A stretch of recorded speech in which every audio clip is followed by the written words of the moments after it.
October 14th, 1941. AO 10 hours. The North Atlantic, the center of the Black Pit. The air inside U-552 is a foul, pressurized cocktail of diesel fumes, stale sweat, and boiled cabbage. Captain Lieutenant Eric Top, a 27-year-old U-boat ace already decorated with the Knight's Cross, has his eye pressed to the rubber eyepiece of the attack periscope. His knuckles are white as he grips the handles. He is a predator, and he is angry. For 2 days, his Red Devil U-boat has been shadowing convoy SC-48, a fat, slow-moving herd of 39 merchant ships.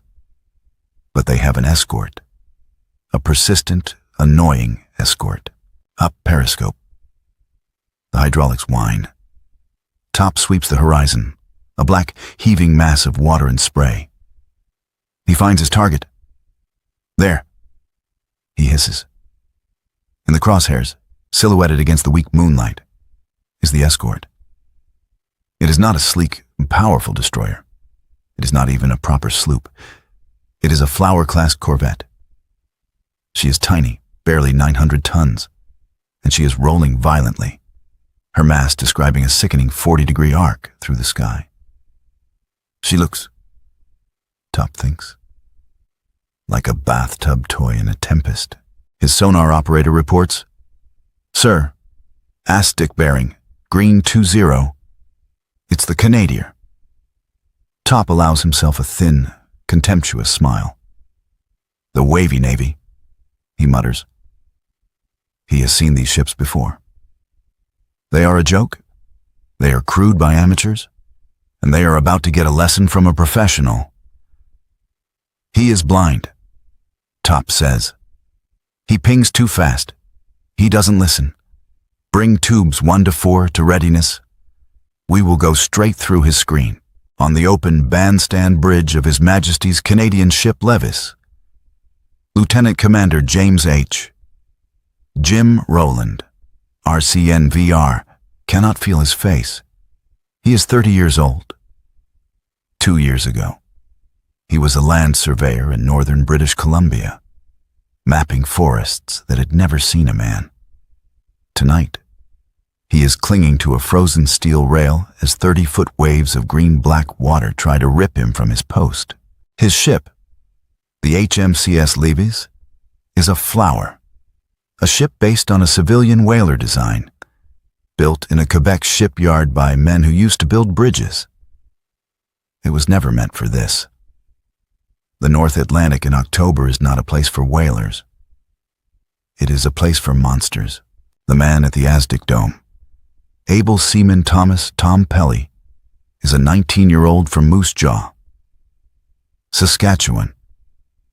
Until 1940, the largest body of water he had ever seen was a prairie dugout. Now, he is the ship's ears, listening for a steel shark in a 1,000-mile-wide ocean.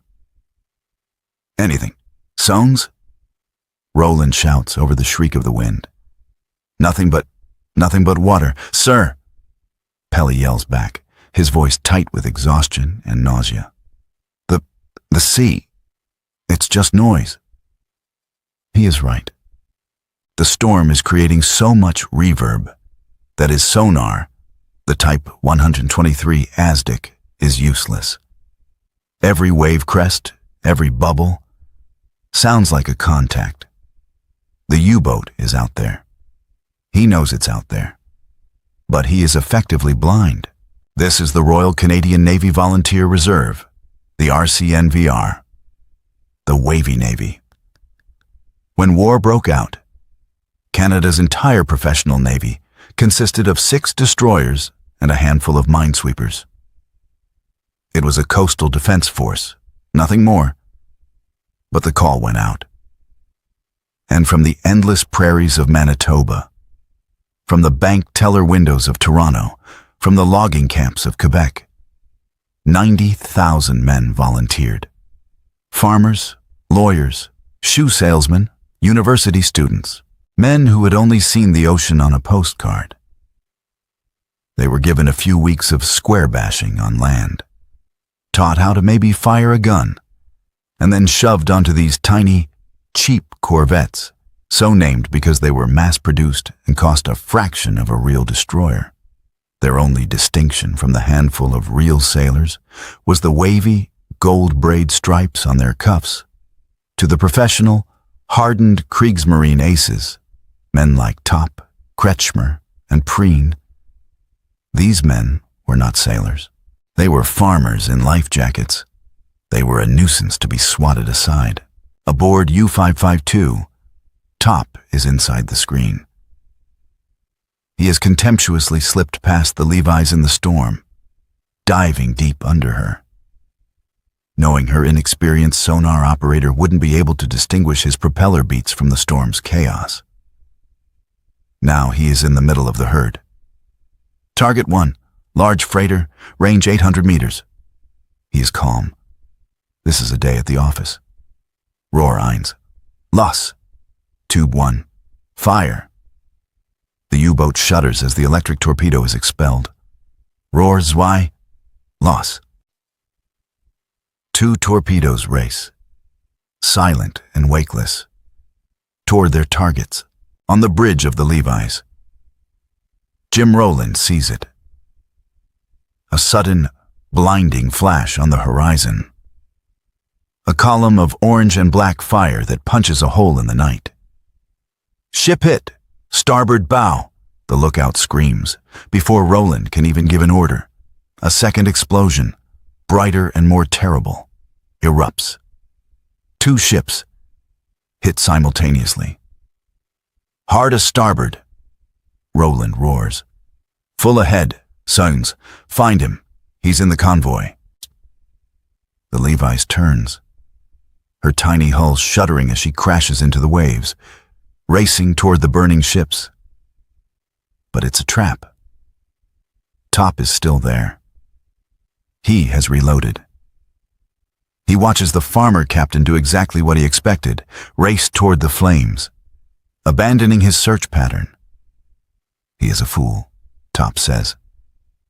He thinks of rescue. He does not think of the hunt. Top has a new target, not another freighter. This time, it's the escort itself. He lines up the Levis. The corvette is charging right at him. Range 1,000, angle on the bow, 0. Roar Dre, Los. Ah, contact, sir! Pelly screams from the sonar hut. Dead ahead, he's close. Rowland's stomach drops. He's been lured in. Hard a port, hard a port. He is trying to turn, to present his narrowest profile. But the Levis is not a destroyer. She is a whaler. She wallows, slow to respond. The lookout on the bow, a kid from Halifax, sees it first. A thin white line, visible even in the dark, a torpedo track. Torpedo, torpedo, starboard bow. Rowland has just enough time to grab the steel rail. The impact is not a boom. It is a solid, metallic crunch that seems to lift the entire 900-ton ship out of the water and break its back. The torpedo strikes just aft of the bridge, in the number 1 boiler room. The explosion is instantaneous and catastrophic. High-pressure steam, scalding and white, vaporizes everything in its path. Jim Rowland is thrown against the aft bulkhead of the bridge. He feels a searing pain as his leg shatters. The ship's whistle, its lines cut, begins a deafening, continuous shriek, a scream of dying metal. The Levis is torn in 2.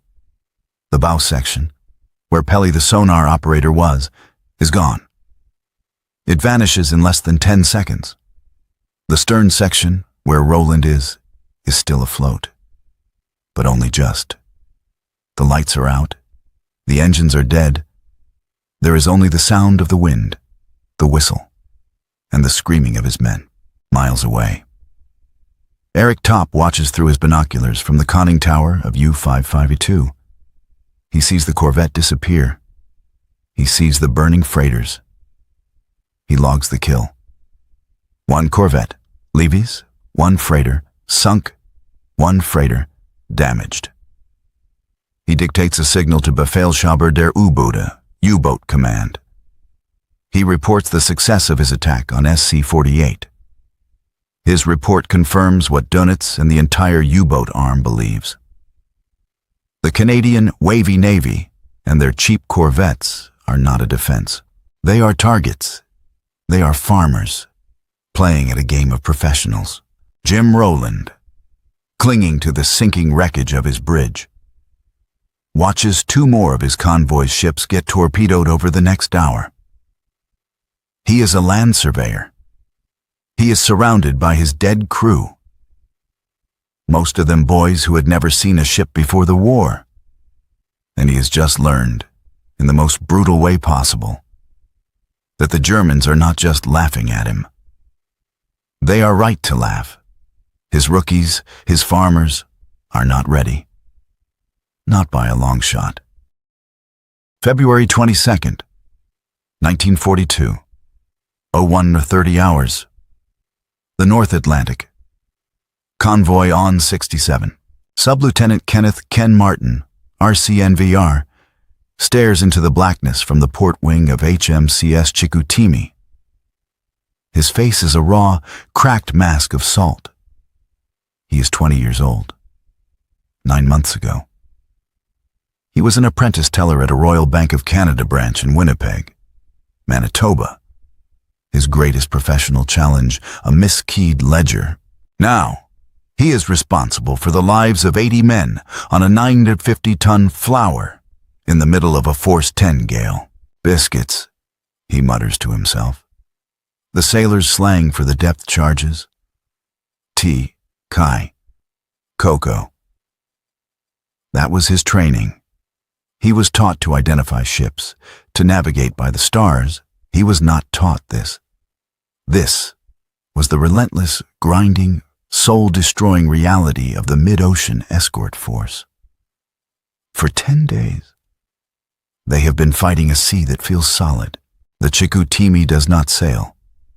She climbs mountains of black water, hangs suspended in the shrieking wind for a heart-stopping second, and then plummets into the trough with a crash that shudders the hull from stem to stern, throwing men from their bunks. Nobody is dry. Nobody is warm. The smell of cold diesel, unwashed bodies, and vomit is thick enough to chew. This is the Black Pit. The air cover from Newfoundland is gone.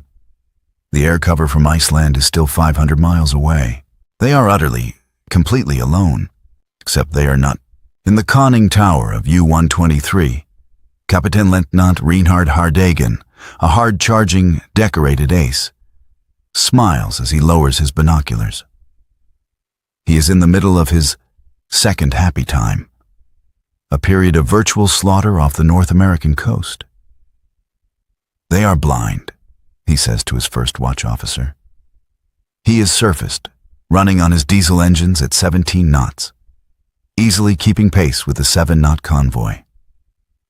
He looks at the escort, the Chicoutimi, as it wallows pathetically on the convoy's flank. The Canadier is pinging. His hydrophone operator reports, loud and clear, a regular, steady ping, ping, ping. Hardigan laughs. Let him ping. He knows what the rookies of the Wavy Navy have not yet learned. ASDIC, their sonar, is an underwater beam. It is a flashlight for a submerged target. Hardigan is on the surface. The sonar beam is passing harmlessly beneath his hull. To him, the Chicoutimi is not a hunter. It is a loud, blind sheepdog, announcing its position to the wolves. He is not alone. He is the lead wolf. He has spent the day radioing the convoy's position to Befehlshaber der U-Boote. And now, the rest of the pack, U-555 and U-432, is closing in, aboard Chicoutimi. Ken Martin sees the rocket. A single white star shell fired from the Commodore's ship, The signal for under attack. A split second later, the night is torn apart. A flash, 5 miles distant. A dull, rolling thump that arrives seconds later. A vibration felt through the soles of their boots. Ship hit. Starboard quarter. The lookout screams. It's the SS Empire. No, the Consul. It doesn't matter. She's a torch, a 6,000-ton pillar of fire. Hard a starboard, the captain, a veteran merchant marine officer, roars. Full ahead, Sans, get me a contact. The Chicoutimi's engine room telegraph jangles as she leaps forward, crashing through the waves. The sonar operator, a 19-year-old wheat farmer from Brandon, is hunched over his set, his headphones clamped tight. Sir, contact, I think I have him. Bearing, red, 30, range, 1,200 yards. He's submerged. This is it. The textbook hunt. The one they practiced in the Bedford Basin. Steady as she goes. The captain orders, his voice electric. Standby depth charges. Ken Martin grips the rail. His heart is pounding. We've got him. Range 1,000 yards. 800. The sonar operator calls out. The Chicoutimi accelerates for the run-in. Range 500, 400. The ping quickens. Ping, ping, ping, ping. Range 200. Then, silence. Contact lost, sir. The sonar man cries, his voice cracking. He's in the blind spot. He's under us. The Aztec beam angled forward, like a flashlight. Once the ship was within 150 yards of the U-boat, it passed over him. The blind spot, now. It was guesswork. The captain has to estimate. When is the U-boat directly beneath them? Fire! 1! He yells, a K-gun, a mortar. Fires with a thwump, throwing a 300-pound charge 50 yards off the starboard side. Fire! 2! Another charge is thrown to port. Roll stern charges.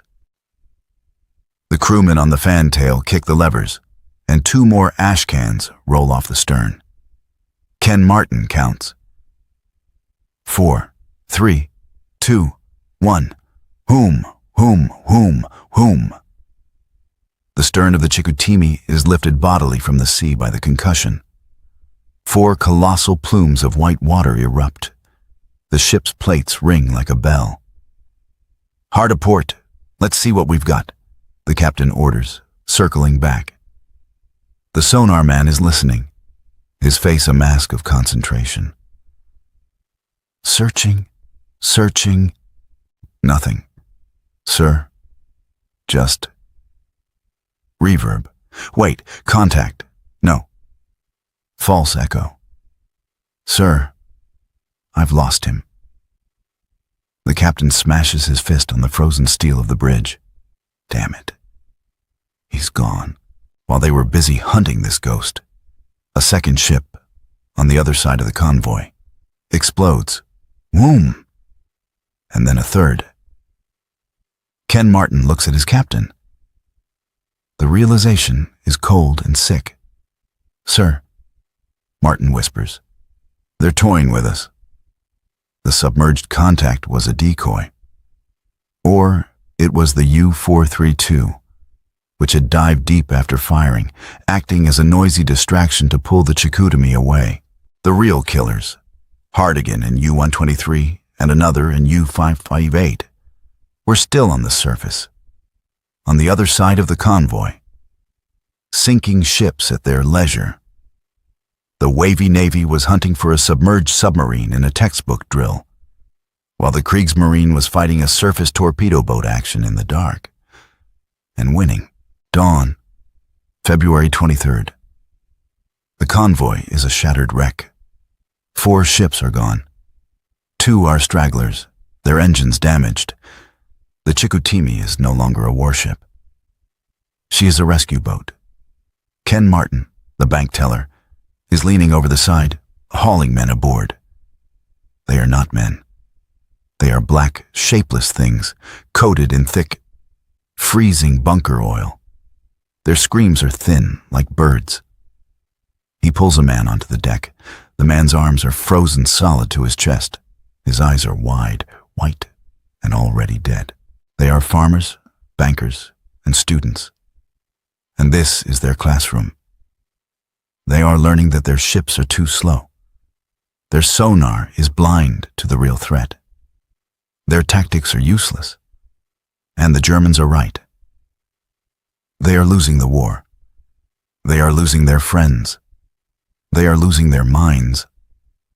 The cost of this education is being paid in blood. And the final exam, it seems, is survival. They need a new weapon. They need a new way to fight, or the wavy Navy will be nothing but a footnote at the bottom of the Atlantic. March 10th, 1943, 03 hours. The North Atlantic, Convoy SC-121, Lieutenant David Davy Sinclair. RCNVR is no longer a rookie. The man who, 2 years ago, was a junior partner in a Vancouver law firm, is now the first lieutenant, the Jimmy, of HMCS Sank, a new, modified river-class frigate. He's still cold, he's still wet, but he is no longer afraid. He is furious. The wavy Navy has spent 2 years in the brutal classroom of the Atlantic. They have buried hundreds of friends. They have watched 60-ship convoys get ripped apart, losing 10, 12, 15 ships in a single night. They have been depth-charged, bombed, and torpedoed. The farmers, the bankers, the lawyers, they are all gone. In their place are 90,000 hardened, exhausted, and incredibly angry veterans. The Germans' laughter has died in their throats. It is now a grim, professional contest.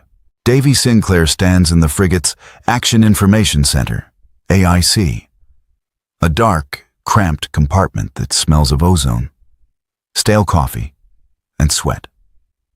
This room did not exist in 1941. This is the brain of the ship. In front of him, a rating from Saskatoon, formerly an electrician's apprentice, is hunched over a new, flickering green screen. This is the Type 271 radar. It is a small, pulsing circle of light, a crude, flickering line of green static. But to Davy Sinclair, it is the eye of God. Bridge, AIC. Sinclair speaks into his handset, his voice calm. I have a small surface contact. Bearing, green 4-5, range, 4,000 yards. On the bridge, the captain, Commander A. H. Dobby Dobson, RCNR, another amateur, a former merchant skipper, nods. Very well. Jimmy, steer to intercept. Stand by main armament. There is no panic, no frantic shouting. The St. Croix is part of Escort Group C1, one of the new hunter-killer groups formed in Halifax. They are no longer just defending. They are hunting. 8 kilometers away, Captain Lieutenant Rolf Mutzelberg, commander of U-221, is on his conning tower. He is a veteran, an ace, and he is preparing to repeat the tactics that worked so brilliantly in 1942. He is on the surface, his powerful diesel engines pushing him at 16 knots, maneuvering into position to attack the convoy's flank. The night is dark. A light rain is falling. His escort, a Canadian frigate, is a dark smudge 6,000 meters away, dutifully pinging with its sonar. Mutzelberg smirks. The Canadier is blind, as always. His Aztec beam is passing 20 meters beneath U-221's hull. The Canadian captain has no idea he is here. He's about to give the order to line up the largest tanker when his first watch officer grabs his arm. Sir, the escort, it is turning. toward us. Mützelberg raises his binoculars. He stares. The frigate is not on a patrol pattern. It has turned. It is accelerating. It is coming directly at him. He cannot see us. Or Mützelberg snarls. It is impossible. We are a speck.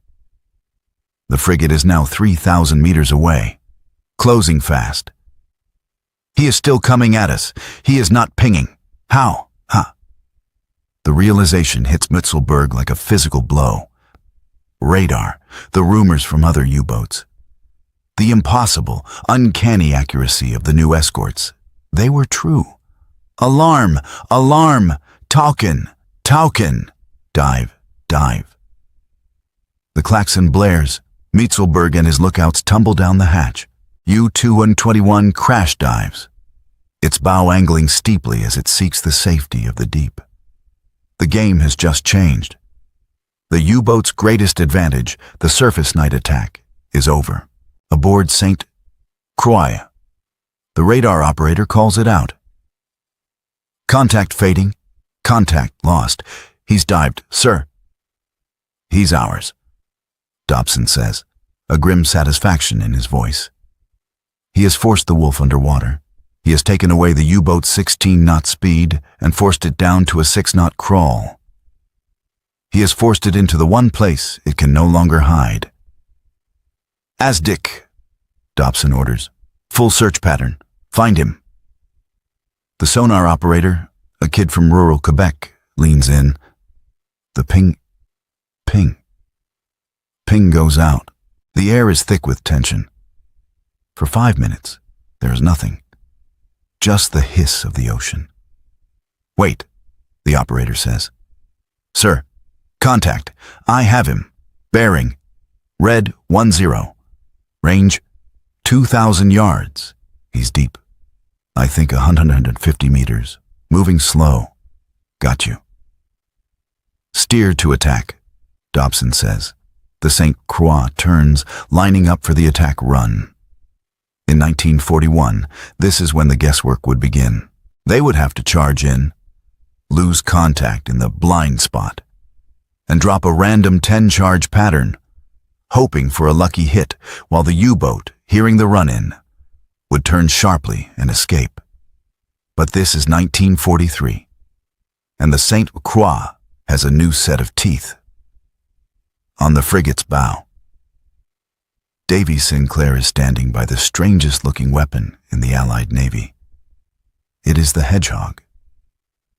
It looks like a steel box with 24 large, black-painted pipes, or spigots pointing skyward at odd angles.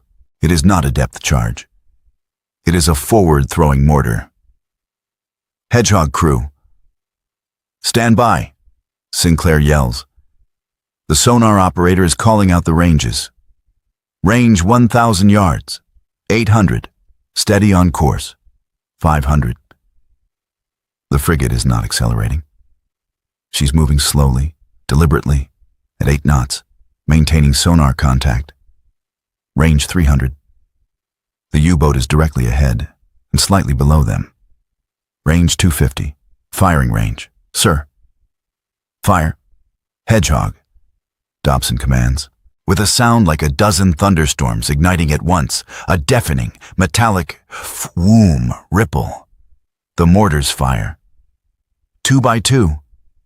24 contact-fused bombs, each packed with 32 pounds of Torpex, arc into the night sky.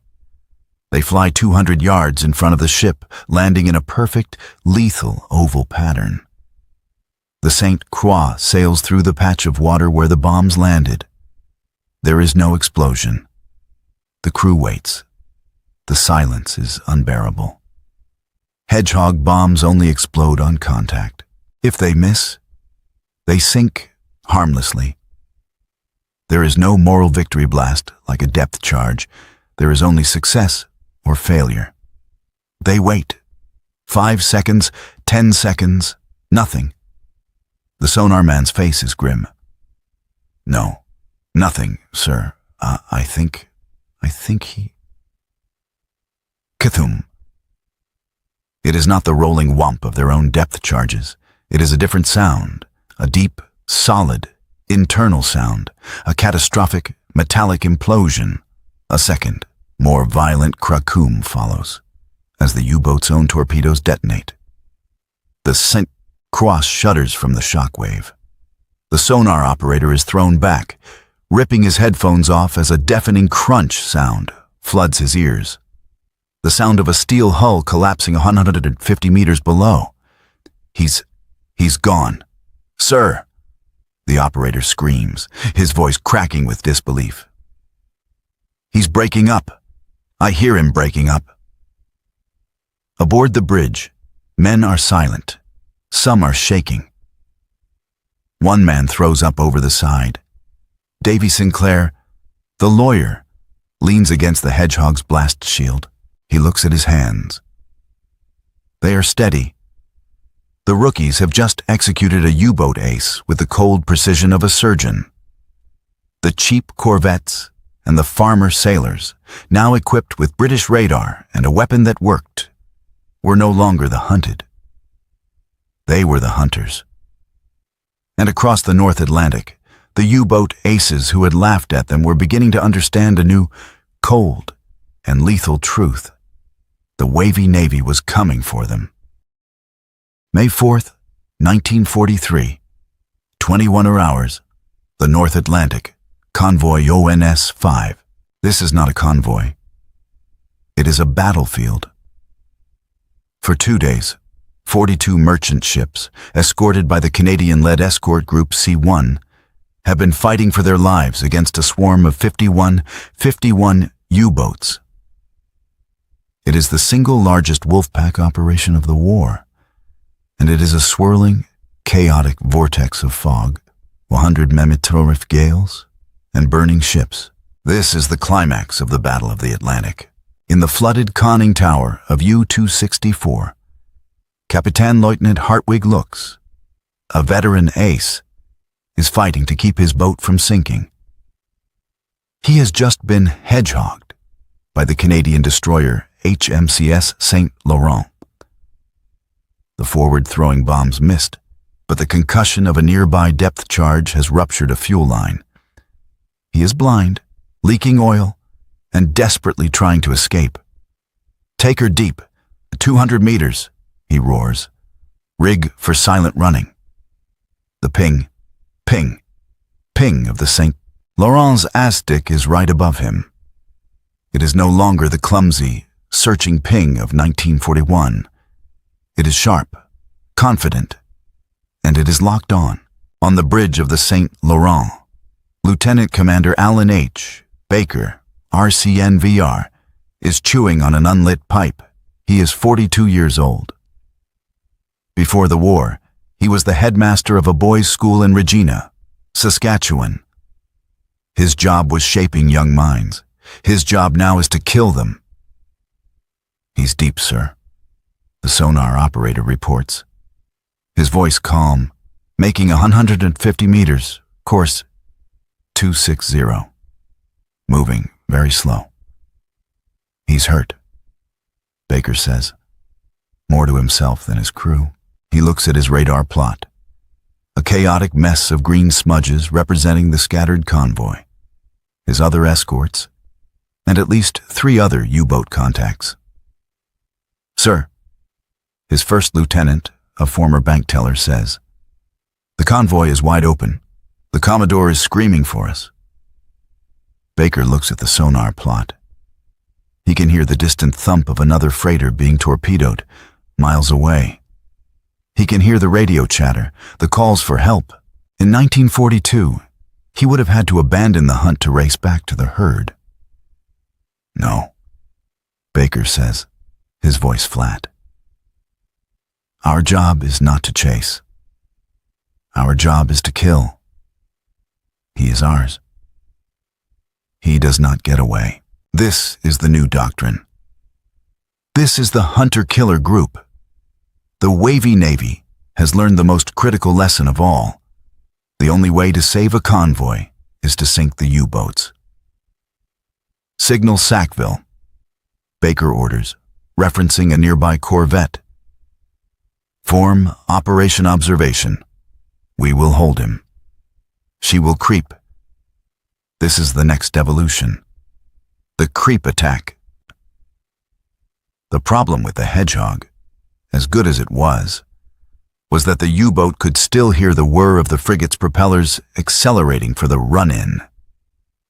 It gave the U-boat captain a few precious seconds to make a hard turn.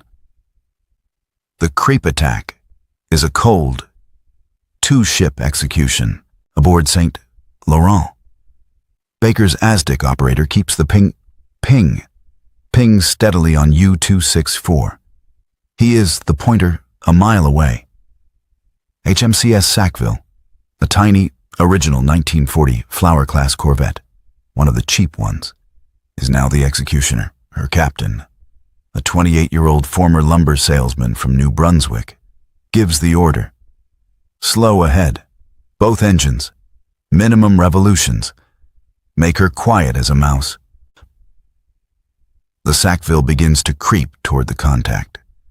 Her engines barely turning, her hull sliding through the water silently.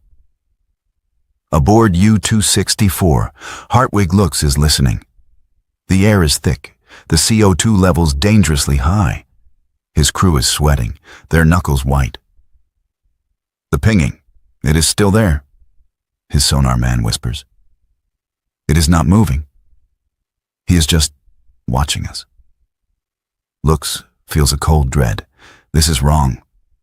Why isn't he attacking? Batteries at 30%, sir. The engineer reports. Air.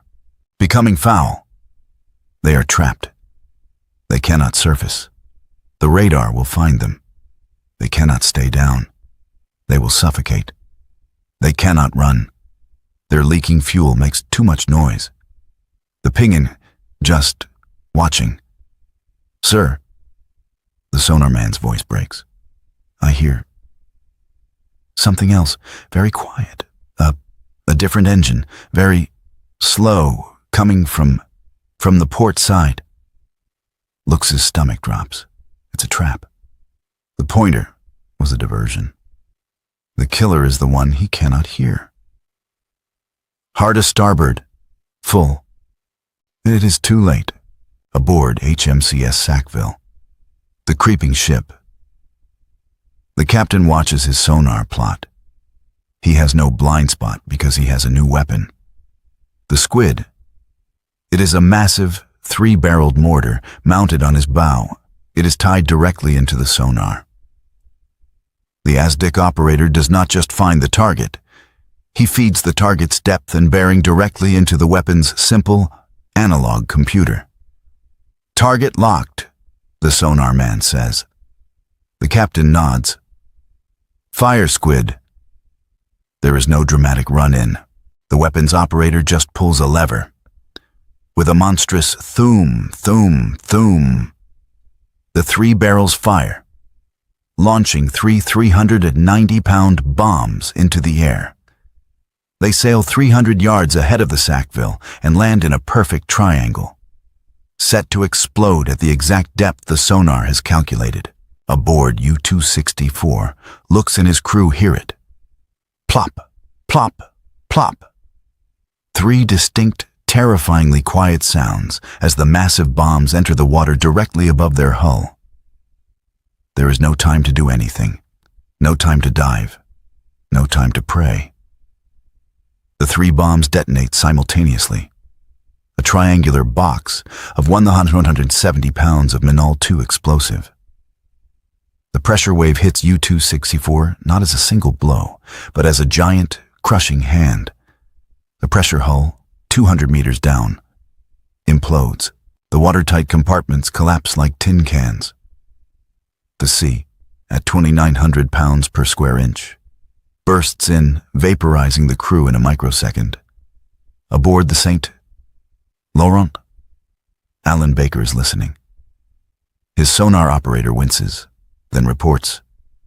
Massive detonation, sir, followed by breakup noises, hull crushing. He is gone. Baker nods. Slowly, he picks up the ship's transmitter. All stations, this is C1. Resume convoy screen. Target destroyed. There are no cheers. This is not a game. This is pest control. This is the relentless, grim, and patient work of farmers, clearing a field of rocks.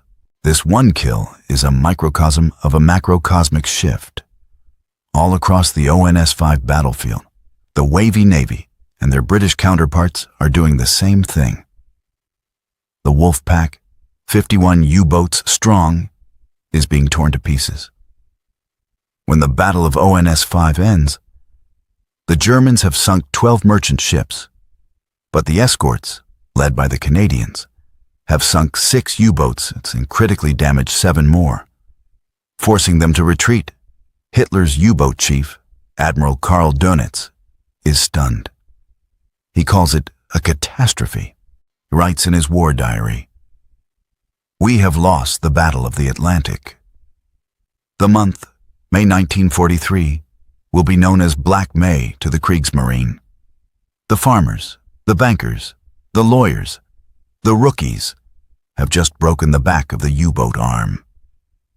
They have learned, they have adapted, and they have won. The cheap corvettes and the Wavy Navy, once laughed at, are now, indisputably, the most effective U-boat hunters in the world. June 14th, Night 44, 04 and 30 hours, 80 miles north of the Azores. The war has changed. The North Atlantic is no longer the Black Pit. It is a Canadian lake. The hunter-killer groups of the Royal Canadian Navy no longer wait for the convoys. They are off the leash. They are operating offensively, patrolling the U-boat's own transit routes, hunting the hunters before they can even get near the merchant ships. In the dimly lit Action Information Center of the River-class frigate HMCS Swansea, the atmosphere is one of cold, patient professionalism. This is Canadian Escort Group 9, and they are here to sanitize the approaches to the English Channel, just days after D-Day. Sub-Lieutenant William Willie Chang, RCNVR, stares at his Type 271 radar scope. Willie Chang is from Vancouver. Before the war, he was studying engineering at UBC. Now, he is one of the most experienced radar operators in the fleet. Bridge, AIC. His voice is flat, devoid of excitement. HFDF bearing. I have a squirt, U-boat transmitting. Bearing, red 30, approximate range, 20 miles, HFDF, or Huff Duff. The high-frequency direction finder, it catches the U-boat's brief radio transmissions to base. It is the electronic leash the RCN uses to find its prey. On the bridge, the captain, Commander A, F, C, layered, RCN, nods. Very well, alter course to intercept, bring the ship to action stations. The alarm bell sounds, but it's not the frantic, panicked clang of 1941. It is a purposeful, steady burring. Men move to their posts quickly, quietly. They have done this before. They will do this again. For 3 hours, Swansea closes the distance. Bridge, AIC. Willie Chang's voice comes again. Radar contact, small surface target, bearing, red 25, range 9,000 yards. He's surfaced. Layered murmurs. Charging his batteries. Arrogant or stupid. The U-boat is U-845. Her commander, Kapitän Leutnant Rudolf Hoffmann, is on his first war patrol. He is not a Knight's Cross ace from 1941. He is a 24-year-old rookie, and his crew are teenagers. The Kriegsmarine's aces, the Tops, the Kretschmers, the Hardigans, are almost all gone. Dead or captured. Now, they are the rookies. They are the farmers. And the Wavy Navy are the professionals. Hoffmann's lookouts, straining their eyes in the pre-dawn light, see nothing. But their Metox radar detector, a crude wooden cross on the conning tower, suddenly shrieks. It has picked up Swansea's radar. "Alarm! Alarm! Radar! Dive!" Hoffman screams. U-845 crash dives. But it's too late. Commander Laird has his position. "Contact lost, sir," Chang reports. "He's dived." "Good," Laird says. "He's ours. Signal St. Thomas. Form Operation Artichoke." The frigate HMCS St. Thomas detaches from the group. She is the pointer. Swansea slows, her ASDIC pinging. The sonar operator, a 20-year-old from a fishing village in Newfoundland, finds him instantly. "Contact, sir. Bearing. Dead ahead. Range 2,500 yards. He's deep, 170 meters. U-845 is running silent. But her crew is panicked. The sonar man can hear the clank of a dropped tool. "He's noisy," the operator reports with a smirk. Now, the creep attack begins. But this is the 1944 version. It is a masterpiece of lethal geometry. St. Thomas holds the U-boat in her ASDIC beam, pinging steadily, the pointer holding the target still. HMCS Swansea glides in, her engines at dead slow, making no sound that the U-boat can hear over its own propellers. In the control room of U-845, Hoffman is sweating. He can hear the ping. Ping, ping of the St. Thomas off his port quarter. It is not attacking. It is just watching him. It is unnerving. "Sir," his sonar man whispers. I think I hear, I'm not sure. A very, very slow. He cannot even hear the Swansea. She is a ghost on Swansea's bow. The squid mortar crew is standing by. The weapon is automatically aimed by the ASDIC computer. The sonar operator is, in effect, pulling the trigger. "Target locked," the sonar officer reports. "Depth 170, firing." A triple thum echoes across the water as the 3 massive bombs are launched. They sail 275 yards and land in a perfect triangle, directly above the unsuspecting U-boat. Aboard U-845, the last sound Rudolf Hoffman and his 48-man crew hear is the plop, plop, plop of the bombs entering the water. 4 seconds later, the 3 charges detonate precisely at 170 meters. The box of high explosives crushes the pressure hull as if it were an eggshell aboard Swansea. The sonar operator winces as the sound of the implosion, a deafening, grinding crunch, floods his ears. "Target destroyed, sir," he reports, his voice bored. "Hull collapsing, confirmed kill." Commander Laird nods. "Very well. Secure from action stations. Resume patrol." The hunt from first squirt to final kill was a routine textbook exercise. The farmers from Saskatchewan had become the most lethal submarine hunters on the planet. This scene, and others just like it, were the final answer to the laughter of 1941. When Black May 1943 ended, Admiral Karl Dönitz was forced to pull his U-boats from the North Atlantic. He wrote in his war diary, "We have lost the Battle of the Atlantic." The enemy's superiority in radar, and especially in location by aircraft, is insurmountable. He did not even fully comprehend the wavy Navy's skill with ASDIC and Hedgehog.